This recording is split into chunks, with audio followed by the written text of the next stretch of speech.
ماں کی یہ صورت ہے کہ اگر باپ پیر سے مارتا ہے تو آپ کی گود سے بتا دیں.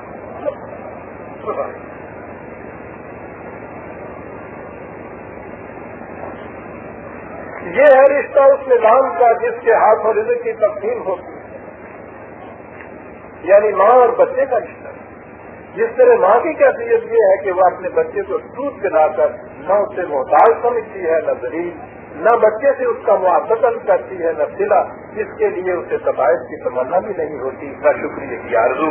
اسی طرح حدود اللہ کے اندر رہتے ہوئے رزق تقسیم کرنے والوں کی بھی یہی کیفیت ہوتی ہے.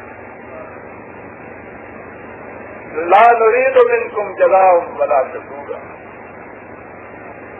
اس کے برعکس اس معاشی نظام میں جس میں اقتدار انسانوں کے ہاتھ میں ہو، ارباب اقتدار اور عوام کا رشتہ کسان اور اس کے بکرے یا ٹانگے والے اور اس کے گھوڑے کا تھا ہوتا ہے. اور اگر آپ اس میں ثواب کا پہلو بھی دیکھنا چاہیں تو اس رشتوں کو ایسا سمجھیے جیسا اس دمبے اور اس کے مالک کا رشتہ جسے وہ قربانی دینے کے لیے پال رہا.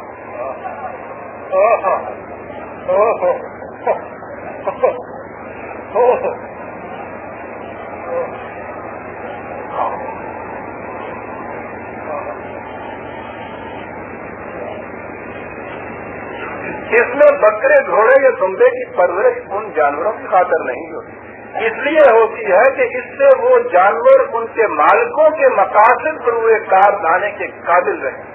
اور اس حقیقت کو اچھی طرح سمجھ لیجیے کہ ہر انسانی ذات اپنا مقصد آپ ہوتی ہے. جب کوئی ذات کسی دوسرے ذات کے مقاصد کے حصول کا ذریعہ بن جائے وہ ذریعہ خوار ہو جاتی ہے.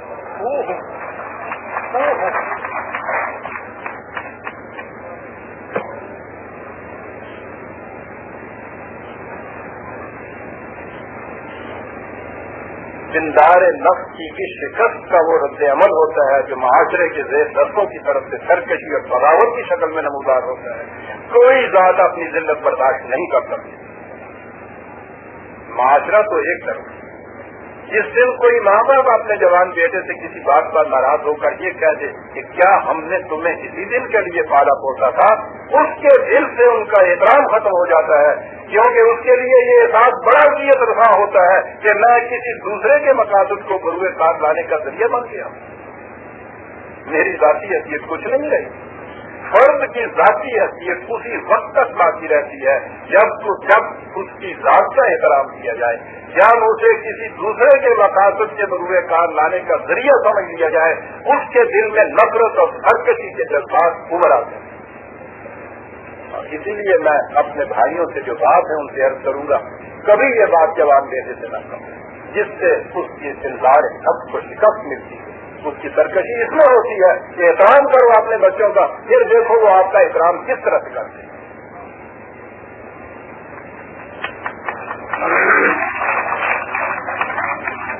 اور یہاں سے ہمارا رخ اس گوشے کی طرف مڑ جاتا ہے جس میں ہر معاشرہ میں مسلمہ طور پر اولی حیثیت دی جاتی ہے، یعنی عدل. عدل کو دو قسموں میں تقسیم کیا جا سکتا ہے، ایک قانونی عدل اور دوسرا معاشرتی عدل جسے سوشل جسٹس کہتے ہیں. قانونی یا عدالتی عدل کے متعلق عام خیال بلکہ متفق علیہ فیصلہ یہ ہے کہ اگر کسی متنازع فی معاملہ کا فیصلہ ملک کے رائج الوقت قانون کے مطابق ہو جائے تو اسے مبنی پر عدل قرار دیا جائے گا. یہ ٹھیک ہے، لیکن قرآن اس سے آگے جاتا ہے. وہ کہتا ہے کہ خود اس قانون کو بھی تو مطابق عدل ہونا چاہیے. اگر وہ قانونی ظلم اور بے انصافی پر مبنی ہے تو اس کے مطابق فیصلے کو مبنی پر عدل کیسے کہا جائے گا؟ لہذا وہ سب سے پہلے قانون کی حق بندی کرتا ہے اور کہتا ہے کہ حدود اللہ کی حفاظت کرنے والوں کا مطلب یہ ہوتا ہے کہ یعدلون بالحق کے رب ہی یعدلون، وہ الحق ذریعے خداوندی کے مطابق لوگوں کی رہنمائی کرتے ہیں اور اسی کے مطابق عدل کرتے ہیں. لہذا قرآن کی روح سے فیصلہ وہی مبنی پر عدل سمجھا جائے گا جو اس قانون کی روح سے کیا جائے جو الحق کے مطابق ہو.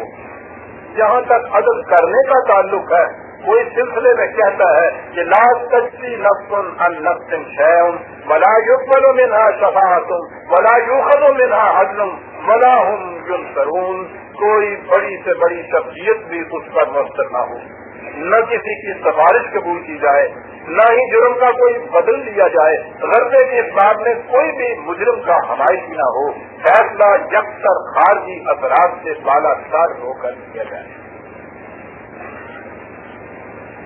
آگے بڑھی قرآن کریم کے متعین کردہ حدود کے مطابق ملزم اور مجرم میں بنیادی فرق ہے۔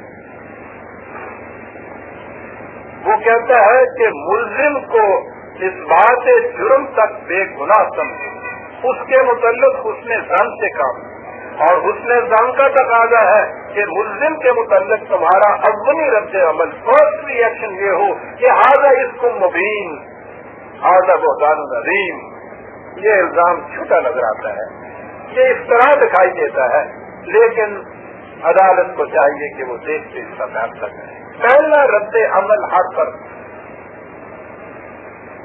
عزیزوں نے من یہاں ایک لمحہ کے لیے رکیے اور ان چیخوں کو سنیے جو دوران تفتیش ملزم پر تشدد سے فضا میں تھرتھری پیدا کرتے ہیں۔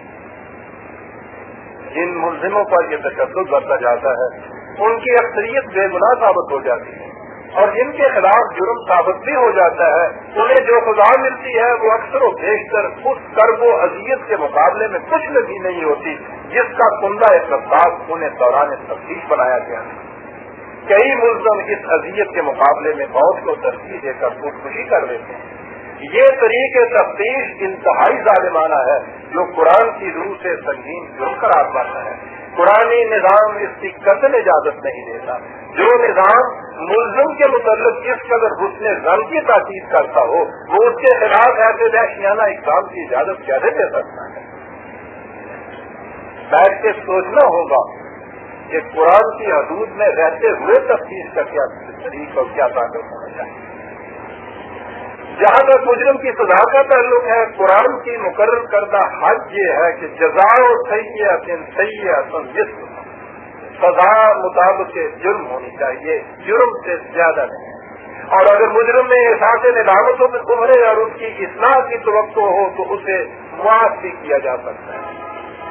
یہ میں پہلے عرض کر چکا ہوں کہ مجرم ارتکاب جرم کے ساتھ بھی انسان ہی رہتا ہے، اس لیے انسان ہونے کی حیثیت سے جو اس کا حق ہے یعنی احترام آدمیت وہ بدستور باقی رہتا ہے۔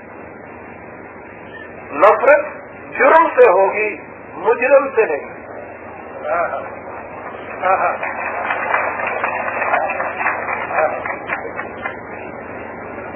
نفرت تو ایک طرف، قرآن کا حکم یہ ہے کہ لا یسخر قوم من قوم، تم ایک دوسرے کا تمسخر نہ اڑاؤ، ولا تلمزوا انفسکم، ایب جوئی اور نکتہ چینی نہ کرو، ولا تنابزوا بالالقاب، ایک دوسرے کے الٹ پلٹ نام نہ رکھو، واجتنبوا کثیرا من الظن، کبھی بدظنی سے کام نہ لو، ولا تجسسوا، دوسروں کے معاملات میں یوں ہی تجسس نہ کرو، ولا یغتب، کسی کی غیبت نہ کرو۔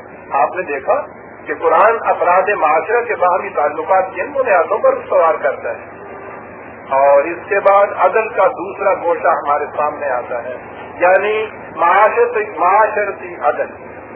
معاشرتی عدل سے کیا مفہوم ہے اس کے متعلق مغربی مفکرین نے بہت کچھ کہا ہے۔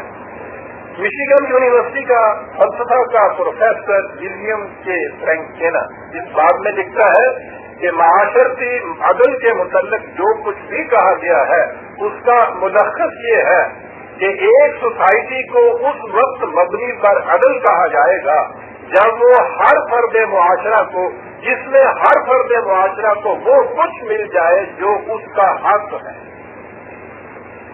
اور اس کے بعد وہ خود ہی یہ کہتا ہے کہ اس کے بعد یہ سوال پیدا ہوتا ہے کہ اس کا فیصلہ کس طرح کیا جائے کہ اس کا حق کیا ہے۔ یہاں وہی کی ضرورت پڑتی، یہی تو اصل چٹان ہے۔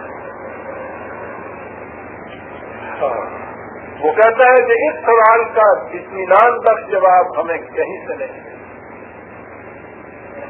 قرآن اس کا جواب دو لفظوں میں دیتا ہے، جب کہتا ہے کہ احترام آدمیت ہر فرد کا بنیادی حق ہے۔